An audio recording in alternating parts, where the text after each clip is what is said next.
Hello friends, PSC ഓൺലൈനിൻ്റെ പുതിയൊരു video അധ്യായത്തിലോട്ട് എല്ലാവർക്കും സ്വാഗതം. അപ്പോൾ ഇന്ന് നമ്മൾ ഈ വീഡിയോയിലൂടെ പറയാൻ ഉദ്ദേശിക്കുന്ന കാര്യം എന്ന് വെച്ചാൽ, ഒരു ഗവൺമെൻറ് ജോലിയിൽ എത്തിപ്പെടാൻ ഒരു ഉദ്യോഗാർത്ഥി കടന്നു പോകേണ്ട വിവിധ ഘട്ടങ്ങളെക്കുറിച്ചുള്ള ഒരു ചെറിയ വീഡിയോയാണ്. അപ്പോൾ ഓരോ ഘട്ടങ്ങളെക്കുറിച്ചും ഈ വീഡിയോയിൽ നമ്മൾ പറയുന്നതാണ്. എല്ലാവരും വീഡിയോ തുടക്കം മുതൽ അവസാനം വരെ കേൾക്കാൻ ശ്രമിക്കുക. അപ്പോൾ ഗവൺമെൻറ് ജോലിയിലോട്ടുള്ള ആദ്യ ഘട്ടം എന്നുള്ളത് രജിസ്റ്റർ ചെയ്യുക എന്നുള്ളതാണ്. കേരള PSCയുടെ വെബ്സൈറ്റിൽ കയറി നിങ്ങളുടെ ഡീറ്റെയിൽസും കാര്യങ്ങളും വെച്ച് വൺ ടൈം രജിസ്ട്രേഷൻ ചെയ്യുക എന്നുള്ളതാണ്. അത് നിങ്ങൾക്ക് നിങ്ങളുടെ പേഴ്സണൽ മൊബൈലിലോ കമ്പ്യൂട്ടറുകളിലോ ചെയ്യാവുന്നതാണ്. അറിയാത്തവർക്ക് അടുത്തുള്ള അക്ഷയ കേന്ദ്രങ്ങളെ ആശ്രയിച്ച് ചെയ്യാവുന്നതാണ്. ഇതിലൂടെ നിങ്ങൾക്ക് ഒരു യൂസർ നെയിം പാസ്വേഡ് ലഭിക്കുന്നതാണ്. അത് നിങ്ങൾ സൂക്ഷിക്കണം. പിന്നെ രജിസ്റ്റർ ചെയ്യുന്ന സമയത്ത് യാതൊരു വിധത്തിലുള്ള ഫേക്ക് ഡീറ്റെയിൽസുകളും നൽകാതിരിക്കുക. നമുക്ക് ഉള്ള ഡീറ്റെയിൽസുകൾ കറക്റ്റായിട്ട്, ക്വാളിഫിക്കേഷൻസ് കറക്റ്റായിട്ട് ആഡ് ചെയ്യാൻ മറക്കരുത്. രണ്ടാമത്തെ ഘട്ടം എന്ന് വെച്ചാൽ, നമ്മളെ ക്വാളിഫിക്കേഷൻ അനുസരിച്ചുള്ള job vacancy, job exam notification വരുമ്പോൾ നമ്മൾ പോയി അത് അപ്ലൈ ചെയ്യുക എന്നുള്ളതാണ്. അത് നമുക്ക് യൂസർ നെയിം ആൻഡ് പാസ്വേഡ് അടിച്ച് കയറുമ്പോൾ നമുക്ക് കാറ്റഗറി നമ്പർ വെച്ചിട്ട് നമുക്കത് അപ്ലൈ ചെയ്യാൻ പറ്റും. അങ്ങനെ അപ്ലൈ ചെയ്ത് കഴിഞ്ഞാൽ നിങ്ങൾക്ക് കുറച്ച് കഴിയുമ്പോൾ ഒരു മെസ്സേജ് വരും കൺഫർമേഷൻ ചെയ്യാൻ വേണ്ടിയിട്ട്. അപ്പോൾ നിങ്ങൾ പോയിട്ട് കൺഫേം ചെയ്യുക. കൺഫേം ചെയ്ത് കഴിഞ്ഞാൽ നിങ്ങളത് എക്സാം എഴുതണം എന്നാണ് PSC പറയുന്നത്.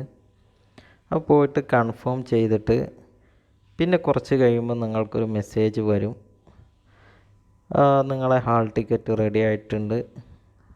അപ്പോൾ ഡൗൺലോഡ് ചെയ്തിട്ട് ഹാൾ ടിക്കറ്റിൽ മെൻഷൻ ചെയ്ത ഡേറ്റ് ആൻഡ് ടൈമിൽ പരീക്ഷാ സെൻറ്ററിൽ എത്തണം എന്നുള്ളതാണ്.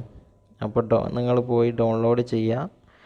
പരീക്ഷാ ടൈമും പരീക്ഷാ സെൻറ്ററും എല്ലാം കറക്റ്റായിട്ട് നോക്കുക. അതിൽ എഴുതിയിരിക്കുന്ന പരീക്ഷയെ പറ്റിയുള്ള മറ്റ് മാനദണ്ഡങ്ങളെല്ലാം നിങ്ങൾ വായിച്ച് മനസ്സിലാക്കുക. പിന്നെ അടുത്ത സ്റ്റെപ്പ് എന്ന് വെച്ചാൽ അറിയാലോ, എക്സാമിൻ്റെ ദിവസം നിങ്ങൾ ചെല്ലുന്നു, വൈകാതെ കറക്റ്റ് സമയം ഫോളോ ചെയ്ത് എക്സാം സെൻറ്ററിൽ എത്തുന്നു. എത്ര സമയമാണോ എക്സാം ഉള്ളത് അത് എഴുതി നിങ്ങൾ പോരുക. ഇപ്പോൾ ചില എക്സാമുകളൊക്കെ 2 ഘട്ടങ്ങളിലായിട്ടാണ് നടത്തുന്നത്. ഒന്ന് പ്രിലിംസിൽ സെലക്ട് ചെയ്യുന്ന ആളുകളെ മെയിൻസിലോട്ട് ക്ഷണിക്കുകയും അങ്ങനെ മെയിൻസ് എക്സാം കംപ്ലീറ്റ് ചെയ്യുന്നവരെയാണ് പിന്നീട് അവർ എന്തുണ്ടാക്കുക, ഷോർട്ട് ലിസ്റ്റിലിടുക. അങ്ങനെ ഷോർട്ട് ലിസ്റ്റിൽ ഇട്ട് കഴിഞ്ഞാൽ പിന്നെ അവർ ഷോർട്ട് ലിസ്റ്റിൽ നമ്മൾക്ക്, അതായത് ഷോർട്ട് ലിസ്റ്റ് എങ്ങനെയാണ് തയ്യാറാക്കാമെന്ന് അറിയാലോ. അവരൊരു മാർക്ക്, അവർക്ക് വേണ്ട അത്രയും ആളുകളെ ഒരു കട്ട് ഓഫ് മാർക്ക് ഇട്ടിട്ട് എടുക്കലാണ്. അതിനുശേഷം നിങ്ങളെ അവർ ഡോക്യുമെൻ്റ് വെരിഫിക്കേഷന് വേണ്ടിയിട്ട് നിങ്ങളുടെ സർട്ടിഫിക്കറ്റുകളും കാര്യങ്ങളും കൊണ്ട് ചെല്ലാൻ പറയുകയും വെരിഫിക്കേഷൻ നടത്തുകയും പിന്നെ അത് കഴിഞ്ഞിട്ടാണ് മെയിൻ റാങ്ക് ലിസ്റ്റ് ഇടുന്നത്.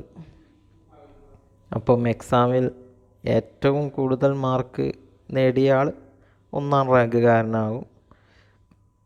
അങ്ങനെ അടിയിലോട്ട് പോകും.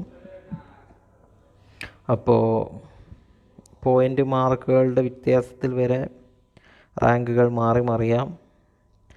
സംവരണ വിഭാഗങ്ങൾക്ക് അതിൻ്റേതായിട്ടുള്ള സംവരണങ്ങൾ കിട്ടും.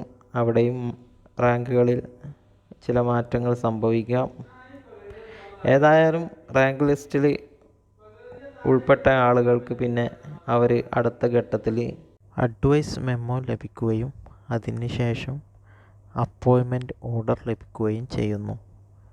അപ്പോയിൻമെൻറ്റ് ഓർഡർ ലഭിച്ചാൽ നിങ്ങൾക്ക് അതാത് ഡിപ്പാർട്ട്മെൻറ്റിൽ പോയി ജോയിൻ ചെയ്ത് ജോലി കണ്ടിന്യൂ ചെയ്യാവുന്നതാണ്. ഗവൺമെൻറ് ജോലികളെ പറ്റിയും എക്സാമുകളെ പറ്റിയും ഒക്കെ ഉള്ള പുതിയ അപ്ഡേറ്റുകളും ന്യൂസുകളും പിന്നെ ക്വസ്റ്റ്യൻ ആൻഡ് ആൻസേഴ്സുകളൊക്കെ നമ്മൾ ഈ ചാനലിൽ വീഡിയോ ഇടുന്നതാണ്.